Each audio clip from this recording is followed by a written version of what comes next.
Welcome to the Human Capital Innovations Podcast, your go-to source for personal, professional, and organizational growth and development. We hope you tune in often for all things people management, organizational development and change, organizational leadership, and social impact related. Maximize your personal and organizational potential with Human Capital Innovations Podcast.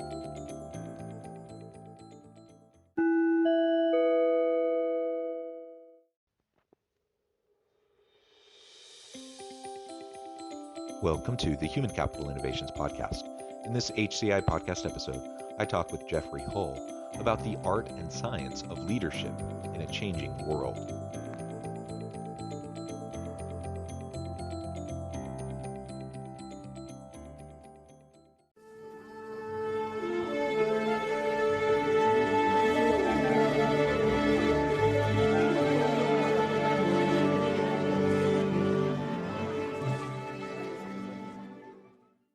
Jeffrey Hull, welcome to the Human Capital Innovations Podcast. Thank you. It's a pleasure to have you. I'm excited to have a nice conversation. And you're joining us from the Netherlands today. So welcome and good evening to you. It's morning here in Utah. I'm excited to chat with you today. We're going to be exploring topics in your book titled Flex, the art and science of leadership in a changing world. I think looking at the changing world in and of itself is an important and timely topic, but the art and science of leadership, I love the way you frame that because I believe it is an art and a science. There's lots of science, in fact, around leadership models and leadership approaches and characteristics and what we can do to develop ourselves. But there's a certain level of just art behind how we hone our skills and how we personalize our approach so that it's unique and genuine to ourselves and how we interact with other people. So I'm excited to explore that with you today. As we get started, I wanted to share Jeffrey's bio with everybody. Jeffrey Hull is CEO of LeaderShift Inc., a leadership development consultancy based in New York City, and author of the best-selling book, Flex, the art and science of leadership in a changing world, from Penguin Random House in 2019.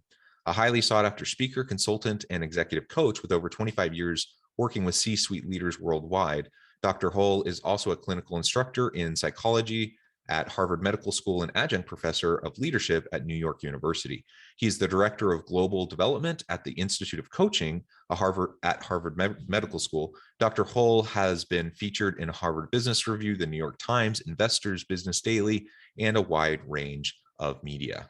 What a pleasure to have you. You have such a tremendous background. Before we launch on into the conversation, anything else you would like to share with listeners by way of your background or personal context? I don't think so. No, you covered a lot of the territory right there.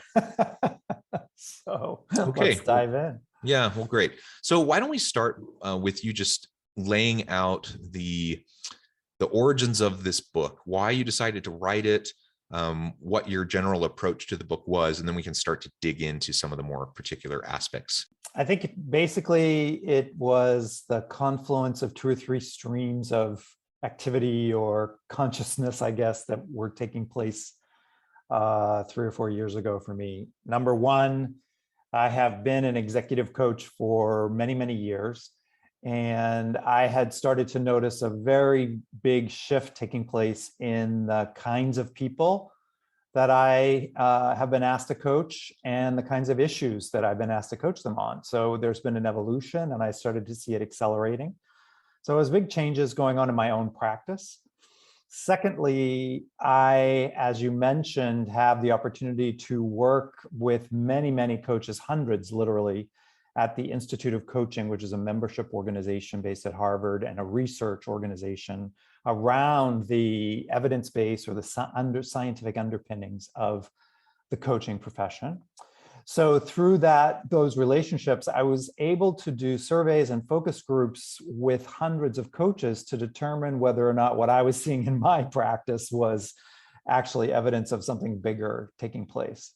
So it was that second stream of activity, the research that led me to recognize that what I was experiencing in my own practice was relevant. And then finally, it became very evident to me in the last few years that there's a lot of really good science available now to underpin what really, it really takes to lead a high-performing team, or to get an organization's culture to work effectively. And a lot of that science is really not out in the mainstream. I mean, it's like locked up in the academic journals, and geeks like me and probably like yourself like to read about it. But one of my intentions in putting together the research and the anecdotes and the studies together in an accessible book about leadership was because I really believe it's time for a lot of this information to be out in the mainstream. So it was a combination of all of those factors that led me to write the book Flex.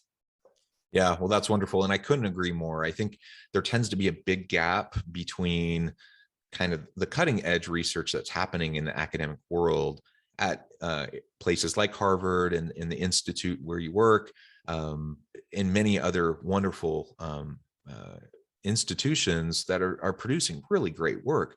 But when you write a journal article, if you're lucky, you're going to get dozens, hundreds, like for the most famous articles, thousands of people reading them. But there are other academics, and they're then citing it in their own work and whatever. But like the amount of that material that gets to the end of the row, so to speak, in terms of hitting organizations and leaders within those organizations in an accessible way where they can actually do something with it and make improvements within their teams, it's minuscule. And so we have to do better to really translate the great research that's being done in a very rigorous way. It's written up in a particular way to go into academic journals for a reason. It has to be done rigorously, and I'm a big believer in the scientific method. But we then have to translate that into practitioner speak, something that other people can then grab hold of and actually start to implement and see how it's going to work. And that's something I've been committed to in my career as well, as I know you have. And I think it's just so vital. So I commend you for the effort. It's not always an easy thing to be able to translate, that academic research into compelling language and a narrative that will grab the attention of really busy executives and leaders, so that it can actually make a difference and have a greater impact. No, I agree. And so that was one of my motivations. Yeah, perfect. So let's dive in, and we'll talk more about the art and science of leadership and what you find to be those key components. But let's talk a little bit about the last part of that, a changing world. We live in a changing world. I mean, your book came out pre-COVID, but right. And certainly we were quickly changing before the pandemic. Lots of shifts in the nature of work and technological disruptions, all sorts of things were already taking place. And then a lot of that's just been accelerated and even more disrupted over this past 18 months due to the pandemic. But tell us a little bit more about what you had in mind when you thought about focusing on leadership in a changing world. Well, you're absolutely right on. Everything that I was writing about just before the pandemic was absolutely applicable, but accelerated during the pandemic and coming out of it now. I'm not sure it's safe to say that it's over, but as we move into the next phase of what's turned into a marathon, I think the changes that are taking place in the workplace have all been have just increased in comparison with the time that I was writing about.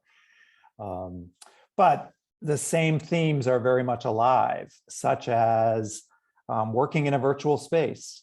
How do you create a safe psychological environment? How do you get creativity and engagement out of people in a virtual world? How to lead in a multinational or multicultural dynamic that's often and now virtual. And probably one of the things that I was noticing the most, well, actually two key things that I was noticing the most when I started writing the book, was that the demographics of the millennials becoming leaders is much more varied. There was a time 10 years ago when the likelihood of me having anything but a white male, what I would call an extroverted, charismatic, authoritative leader to coach, who was probably quite successful and needed to develop greater emotional bandwidth or better communication skills or greater presentation. All of those things are still relevant. But the likelihood that my client these days in the last couple of years, the last few years, fits that profile is much diminished. It's much more varied. So the rise of millennials, the rise of a multicultural, multi-gendered environment where leaders come from much more varied backgrounds is becoming common. In fact, I think becoming the norm. And then you add on top of that the fact that everything is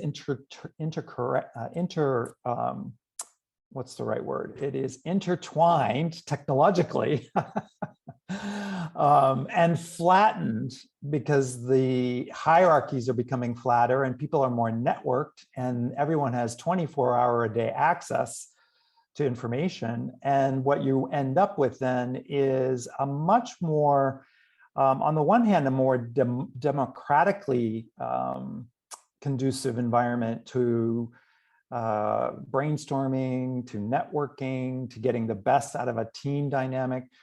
But you also have issues with control and accountability and multidimensional communication, because people are using all sorts of different communication modes these days, obviously in hybrid work and virtual work. And then there's just basic issues with texting and email and, communication media. So, everything that was happening pre-pandemic is still there, and it's now just accelerating and making for leadership to be, I think, even more challenging than perhaps ever before, but more important than ever before. People are looking for guidance. They're looking for support. They're looking for cohesion. They're looking for ways to make team dynamics effective. And the good news is there is, as you said at the outset, a lot of really good research that's available. And so I think that's what our job as coaches, especially, or change management consultants, or anyone that's in the supporting profession, our job is to make that accessible and user-friendly for leaders that are obviously challenged by today's environment. Yeah, absolutely. I can just say a big amen to all of that. I think there are just so many competencies that are essential in the future of work and navigating the increased complexities of this interconnected world and this changing world around us. The distributed workforce, the multinational teams and virtual teams, the ability for leaders to effectively and transparently communicate content, but also communicate in empathy and the ability to connect in meaningful, genuine ways with people across oceans, across the screen.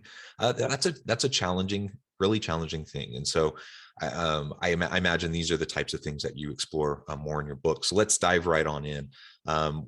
Why don't you walk us through some of the key principles and components that you focus on in your book as you're exploring both the science, but also the art component, this creative space in which we're honing our leadership capacities and capabilities in a way that's authentic to us.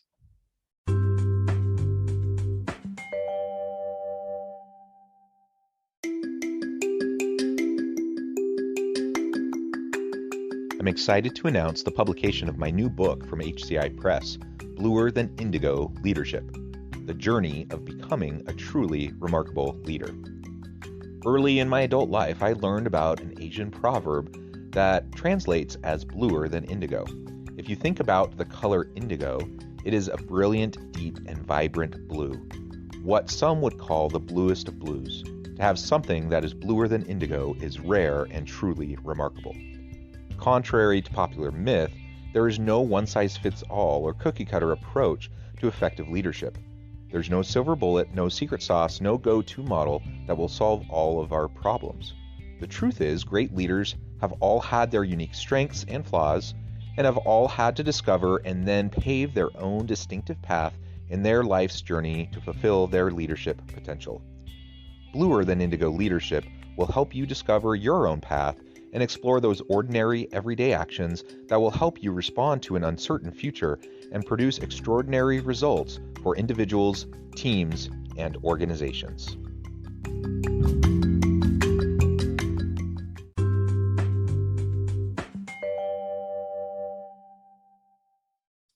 Sure. No, I completely agree. And what I tried to do is basically, as I said, through the research of looking at my own practice, but then also getting feedback and input from hundreds of other coaches, to create a framework that takes the sort of holistic view of what it takes to be an effective leader and break it into chunks so that it's accessible, but focuses on the areas that are most important. And that there's three key domains that will make perfect sense, I think, to most people: intellectual domain or a cerebral domain, where we're asking our leaders to be rational in their decision-making and in their thought process. The second domain is the emotional domain, where obviously the feelings and the sense of safety and connectedness is really crucial to success. And then finally, the somatic, which is relatively new for a lot of leaders, but it's really crucial, which is what I call the energy or the physicality area. And it's an irony in today's virtual world where people are doing so much work virtually and using Zoom and other video conferencing capabilities, where in actuality, the physicality connective tissues of communication are more important than ever. It's an irony that you're not actually maybe in the same physical space, but the energetic aspect of your leadership is more important than ever. So there's the cerebral, the emotional, and the somatic. And I focus on all three of those and then divide it further into areas that are key to leadership effectiveness, like decision-making, flexibility. And again, my whole book is really about developing agility, in all of the different domains. So decision-making, communications, emotional agility, authenticity, which, as you mentioned before, is about being transparent and being connected and creating a sense of humility and safety. Collaborative energies, which starts to combine all three, cerebral, emotional, and physical presence, whether it's physical, literally physical, or in a virtual space. And then finally, engagement, which is really about the way a leader creates an environment to get the best creativity and engagement out of a group of people. So we have really kind of a spectrum from individual decisions all the way to group creativity and innovation and everything in between. Yeah, and that's what leadership's all about, right? Is right. Not only are we trying to hone our own abilities. I think the old school model of leadership, the command control approach, the charismatic approach, it was a leader. Being a leader is being strong and confident and kind of asserting yourself onto those who report to you to get them to do what you want. And that is changing, right? We're in a knowledge economy where someone in a managerial or leadership or executive role, they can't possibly have all the expertise necessary to accomplish what needs to happen within their team. So they have to lean on the expertise of their people. They can't in any way micromanage them. And the command control model just simply doesn't work. You have to empower people. You have to give away power. You have to trust them, hold them accountable, of course. But this is a very different kind of an approach, necessitated by a shifting economy, shifting nature of work, and ultimately, that I think that's why we see some of the kind of quote unquote old school leaders struggling in this hyper intensive kind of rapidly shifting world that we're in. And to your point, you just mentioned it a minute ago, the book is largely all about agility, leadership agility. That's the name of the game. Like, we have to be flexible. We have to be agile.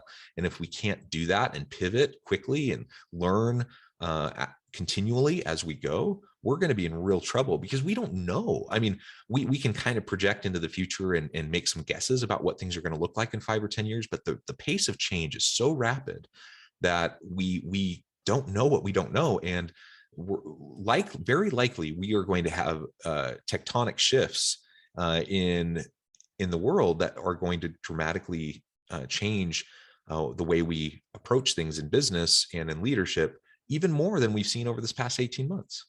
No, I agree. And it all depends on whether you want to see things through the dark lens or the bright lens. So we'll stick with the positive because you never, as you said, we don't really know what's ultimately going to be happening.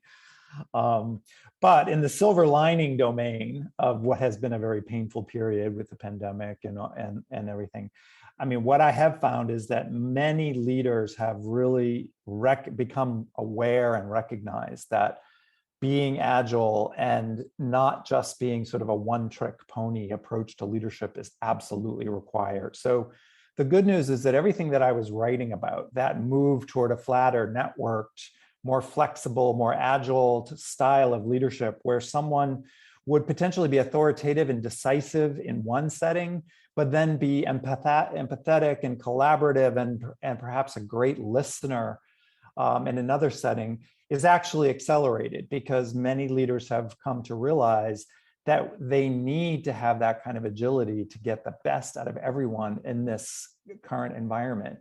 And so it's actually been a good thing for many leaders. Those that are not particularly stuck in the old ways, are willing to grow and expand their repertoire, I think have an opportunity to lead in a way that actually encourages the creativity and the innovation of their much more varied team dynamic and team environments than they've had in the past. So if you think about all the situations that we're facing, the crises, whether it's a virus, whether it's the climate, whether it's political situations, whether it's economic, social justice issues, all of these things will be solved through creativity.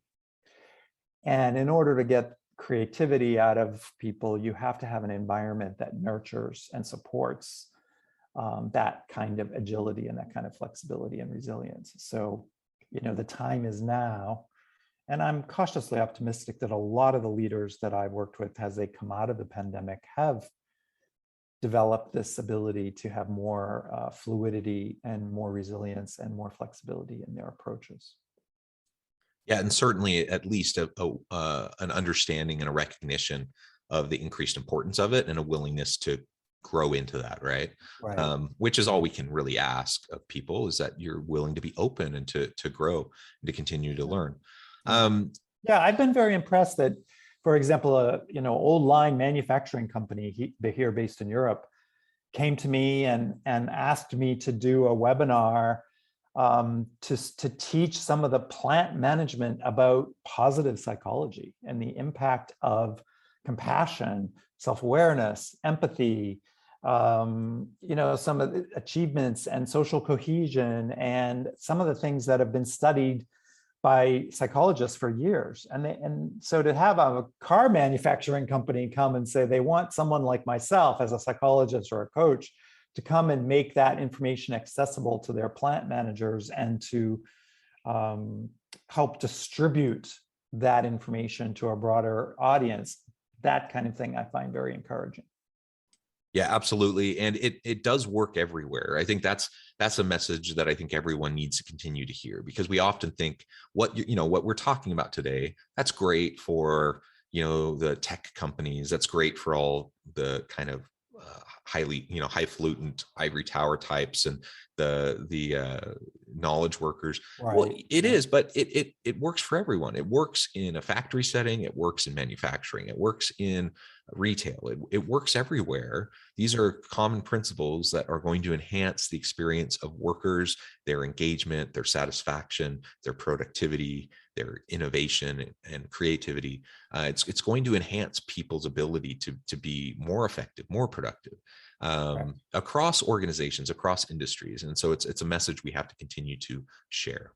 Well, Jeffrey, it has just been a real pleasure talking with you. I noticed the time. I see that we're drawing close to the end. I wanted to make sure that I gave you a chance before we close to share with listeners how they can get connected with you, find out more about your work, where to find your book, and then give us the final word on the topic for today.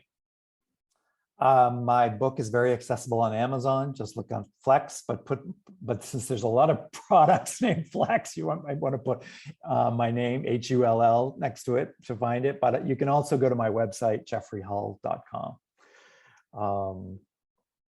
As far as a final word, I think that I am cautiously optimistic that leaders and organizations are developing the kind of resilience and flexibility that we will need to solve these huge problems that the planet is facing. And I encourage anyone who has an aspiration to lead, to innovate, to make a difference in the world. Hopefully they'll be inspired by reading a book like mine, but just get out, step up, make a difference. You never know where the next big solution is going to come from. Yeah, wonderful. Amen. Jeffrey, it has just been a real pleasure talking with you today. I encourage listeners to reach out, to get connected, find out more about what Jeffrey can do for you. Check out his book, check out the work he does with his various roles in different organizations. And as always, I hope everyone can stay healthy and safe, that you can find meaning and purpose at work each and every day. And I hope you all have a great week.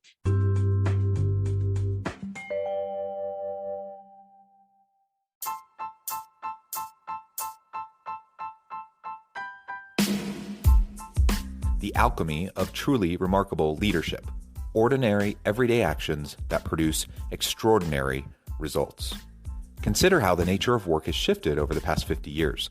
With increased globalization, rapid technological advancement, and the shift in economic composition, the average job of today looks very different than the average job of 50 years ago. What will the jobs and organizations of tomorrow look like?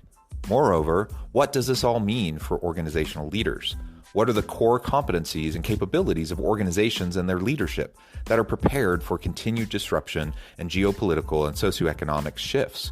Regardless of what the future holds, increasingly, leaders need to be socially minded, data-driven, decisive, champions of talent, and disruptors of the traditional notions of leadership, teams, organizations, and work. The alchemy of truly remarkable leadership will help you to explore your own leadership competencies and capabilities and consider ways to apply and implement them into your workplace and personal life.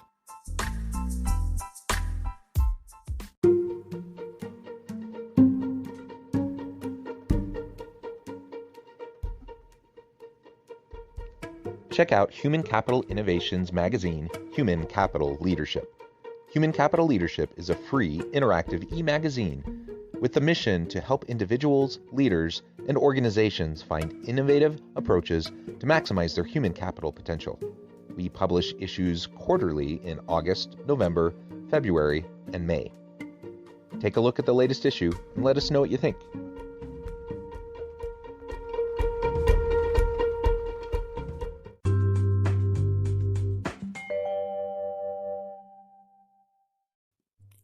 Thanks again for joining us for this episode of the Human Capital Innovations Podcast. I hope you stay healthy and safe and that you have a great week.